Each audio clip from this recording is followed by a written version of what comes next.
Ultimatum पूरा होता नहीं होता है, वो इस्तीफा नहीं देते, तो फिर आप क्या करेंगे? हम फिर से आंदोलन शुरू करेंगे और फिर से हम अपना धरना देंगे। धर्मेंद्र प्रधान जी का इस्तीफा देने से क्या प्रॉब्लम सॉल्व होगा?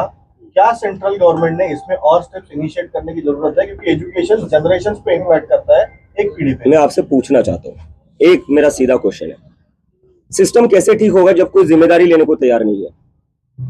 अब बताइए मुझे, पहले जिम्मेदारी तो लेनी पड़ेगी ना। कल को आप किसी कंपनी में काम करते हो, उस कंपनी में नुकसान हो रहा है उस कंपनी का आपकी वजह से, क्या वो नुकसान फायदे में बदल सकता है जब तक आप रिजाइन ना करो? और ये कौन सा है, मतलब कोई भी प्राइवेट जॉब देख लीजिए, आप कहीं प्राइवेट जॉब करने जाओगे, आपसे एक गलती हो जाए, दो गलती हो जाए, आपको जॉब से निकाल देंगे। यहाँ हर रोज पेपर लीक हो रहे हैं। देश में कौन सा एक सरकारी पेपर है जो लीक नहीं हो रहा है? उसके बाद भी कोई रेजिग्नेशन नहीं आ रहा है। तो जब तक रेजिग्नेशन नहीं आता तो कैसे मान सकते सिस्टम ठीक होगा? पहले रेजिग्नेशन तो देकर दिखाओ, हमें बताओ तो कि आप गलती मानने के लिए तैयार हो। आप गलती नहीं मानने को तैयार हो। आपण भाजपचे जे धर्मेंद्र प्रधान आहे, तर त्यांचे जे सेक्रेटरी आपण त्यांना पण धारेवरती धरणार का? कारण की जर बघायला गेलं तर मंत्री जर 5 वर्षाला बदलत राहतात, पण सेक्रेटरी फिक्स असतो, प्लॅन पण नाही का एक्झिक्युटिव्ह सेक्रेटरी थ्रू होतो, तर आपण त्यांना पण धरलं पाहिजे। छोट्या मासांना पकडून काय अर्थ आहे? आपको हर तरफ से ते वरती कोण बसले, त्यांना ऑर्डर कोण देते? आता मी त्याच्यावरच बोलतोय, एक ऍक्शन घेतले सरकारने यावर, जे सीबीएसई नीट मध्ये झालेले, काय केलेले?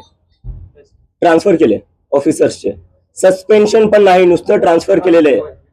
6-7 स्टुडंट्सनी आत्महत्या केलेली आहे, त्याच्यावर सरकारचं ऍक्शन काय? ट्रान्सफर, सस्पेन्शन पण जमलं नाही तुम्हाला। म्हणजे या देशात जे स्टुडंट्स आहेत त्यांच्या लाईफची व्हॅल्यू एवढी कमी आहे की तुम्ही सस्पेंड नाही करू शकत अधिकाऱ्यांना। आम्ही तर राजीनामा म्हणतोय, राजीनाम्याशिवाय कमी काही मंजूरच नाहीये।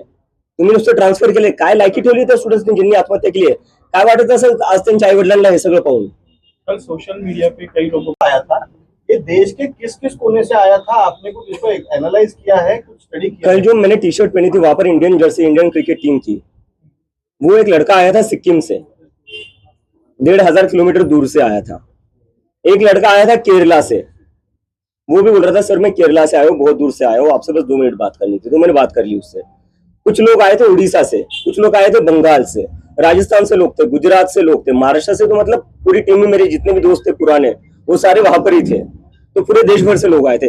कश्मीर से भी एक दोस्त मिला था मुझे, वो भी आया हुआ था।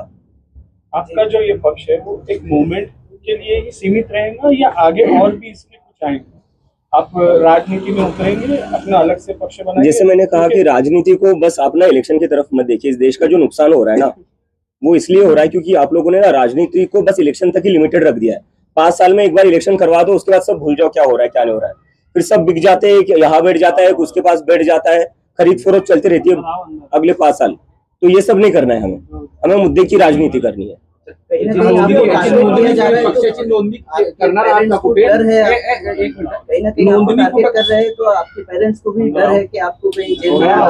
मैं मेरे पेरेंट्स को बताकर आया था जब मैं यूएसए से बैठा था फ्लाइट में कि मैं तो इसलिए आ रहा हूँ, मैं मेंटली प्रिपेयर हूँ जेल जाने के लिए। अगर मैं जेल जाता हूँ आप चिंता मत करना, क्योंकि इस देश में किसी ना किसी को तो आवाज उठानी पड़ेगी, और कल मैं उसके लिए तैयार था। के लिए पाकिस्तानी लफ्ज का भी इस्तेमाल। मैं ये पहले बोल चुका हूँ, भीड़ कहाँ से कम थी, फोटोज देख लीजिए आप जाकर, पूरा जंतर मंतर भरा हुआ था। कुछ लोग आ गए थे जो धरना शुरू होने से पहले ही फोटो निकाल कर चले गए और दिखा दिया कि देखो भीड़ है। अरे जब मैं चला गया तब तो पूरा भरा हुआ था। और किसको पाकिस्तानी कहोगे आप? स्टूडेंट्स को पाकिस्तानी कहोगे, मुझे पाकिस्तानी कहोगे, अपोजिशन को पाकिस्तानी कहोगे, आप जैसे पत्रकारों को पाकिस्तानी कहेंगे जो सरकार से सवाल पूछते हैं। तो भारतीय है कौन, इंडियन है कौन? बस IT सेल वाले। क्या लगा रखा है इस देश में? एजुकेशन मिनिस्टर के इस्तीफे के बाद आपकी क्या डिमांड्स रहेंगी आगे? हम उसके लिए पूरा एजेंडा प्रिपेयर करें, जिस पर हम जाकर बताएंगे कि एजुकेशन में क्या क्या, किस तरीके से पूरा एजुकेशन सिस्टम फिक्स हो सकता है। और बात वही तक नहीं है, इस देश में एम्प्लॉयमेंट की भी बहुत जरूरी है। हम देख रहे हैं 10-12 साल में, जो पिछले 10-12 साल में जो इंडिया का पॉलिटिक्स रहा है, हिंदू मुस्लिम कर रहे हैं। उस हिंदू मुस्लिम से किसी को जॉब नहीं मिल रही है, उस हिंदू मुस्लिम से किसी की एग्जाम अच्छी नहीं जा रही है। तो वो सारा फोकस बदलना पड़ेगा, सरकार का जो प्रायोरिटी वो बदलना पड़ेगा, फोकस बदलना पड़ेगा। जब एम्प्लॉयमेंट की बात होगी, जब एजुकेशन की बात होगी, तब कहाँ जाकर देश सच में प्रोग्रेस कर सकता है। क्या आपको लगता है कि जेंसिस की वजह से जो नियर बाय कंट्रीज है वहाँ पर रेवोल्यूशन हुआ है, तो इंडिया में भी हो सकता है? नियर बाय कंट्री से मैं कंपेयर नहीं करना चाहूंगा, क्योंकि मैं देख रहा हूँ कि इकोसिस्टम है सरकार का, एक नैरेटिव चल रहा है जो बार बार बांग्लादेश में जो हुआ, नेपाल में जो हुआ, उससे हमें कंपेयर करके बोले जा रहे हैं कि ये लोग देश में तबाही मचाना चाहते। कल देख लिया, कल जंतर मंतर को पूरा भरा हुआ था, इतनी भीड़ थी, कहीं पर भी कुछ नहीं हुआ, एकदम शांतिपूर्ण तरीके से प्रदर्शन हुआ। कल हमने दिखा दिया है कि ये प्रदर्शन हम शांतिपूर्ण तरीके से ही करेंगे और करके दिखाया है हमने, और आगे जाकर इससे भी बड़ा प्रदर्शन होगा जो पूरा शांतिपूर्ण होगा। संभाजीनगर में कोई आंदोलन होगा? बिल्कुल होगा, मैं जल्दी तय करूंगा उसका। राजनीतिक पार्टी के लोगों से, बड़े नेताओं से कोई बातचीत हुई है इस बारे में? बिल्कुल नहीं, आप किसी से मिलने बिल्कुल वाले, नहीं। कोई आपसे मिलने वाला? मैं सीधा अपने घर पर आया हूँ। एयरपोर्ट से मैं गया जंतर मंतर, जंतर मंतर से मैं गया एयरपोर्ट, मुंबई लैंड हुआ, सुबह यहाँ पहुंचा, सुबह बाय रोड में यहाँ पहुंचा। अगर कोई इच्छा व्यक्त करता है आपसे मिलने की या आगे बात करने की तो? नहीं, ये जैसे कि मैंने पहले बताया, ये पूरा मूवमेंट जो है वो युवाओं का मूवमेंट है, इट्स फॉर द जेन जी, और उन लोगों का सभी पार्टियों से भरोसा उठ चुका है।